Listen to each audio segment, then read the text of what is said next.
দেশে এগুলা কি শুরু হয়েছে? বাংলাদেশে কি শুরু হয়েছে এগুলা? সালাম আলাইকুম জাতি ভাই। নিচে যে দেখতেছেন একটা মিনি ট্রাক, 15-20-35 গাড়ি নাম্বার। এই মিনি ট্রাকটা গত 2 দিন আগে ছিনতাই হয়েছে। ডাকাত দলেরা কুমিল্লার লাকসাম থেকে এই গাড়িটা নিয়ে গেছে।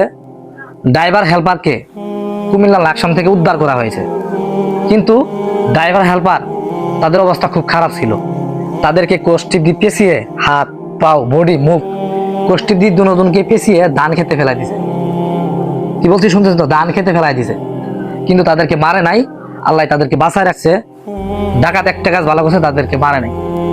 তো ভাই, আর কত ভিডিও শেয়ার করবেন? কত প্রতিবাদী ভিডিও করব? বাংলাদেশে আর কত নির্যাতন আমরা সব। তো ওখান থেকে আমাদের সংগঠন লোক যায়, তাদেরকে উদ্ধার করে নিয়ে আসছে, কিন্তু গাড়িটা কিন্তু পাওয়া যায় নাই। ড্রাইভার হেল্পার পাওয়া গেছে, গাড়িটা ডাকাতের হাতে আছে, এখন পর্যন্ত পাওয়া যায়নি। তো ভাই, ভিডিওটা শেয়ার করবেন আজকে আবার বেপরোয়া ভাবে, কারণ যাতে এই গাড়িটা আমার ওই জাতি ভাই পা। আর গত 2 দিন আগে যে আরেকটা ভিডিও দিয়েছিলাম একটা গাড়ি ছিনতাইয়ের, ওই গাড়িটা পাওয়া গেছে। আপনারা শেয়ার করছেন, এই শেয়ারের মাধ্যমে ওই গাড়িটা পাওয়া গেছে ইনশাল্লাহ। তো আজকে আবার শেয়ার করবেন, এই গাড়িটা পাওয়া যায়। দেশের পরিস্থিতি ভালো না, চাঁদাবাজ আরো বেড়ে গেছে, ছিনতাই ডাকাতি আরো বেড়ে গেছে। কোনো ড্রাইভার হেল্পারের নিরাপত্তা নাই, মালিকের নিরাপত্তা নাই। ভাই, আমাদের গাড়ি চালানি বন্ধ করে দেওয়া ছাড়া আর কোনো উপায় নাই।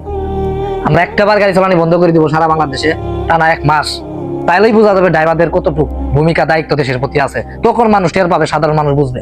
তার দিন এত কথা বলবো না। আসসালামু আলাইকুম।